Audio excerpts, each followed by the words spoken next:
iki lho. Nyapa? Kabeh tak berukne ning Pak De. Ora dibayar ora masalah. Tenan? Tenan. Lho. Lillahi taala. Lha iku kanca-kanca piye? Duh, ya gratis. Lah. Ya ora. Ya ora. Iya.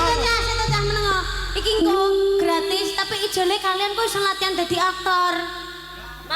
Hei, aktor panggah diparani debt kolektore bosok lho tadi. Anakmu njaluk susu. Lah iya, wis sida geblak kancane kok dadake. Wah, rumangsaku. Terus piye iki?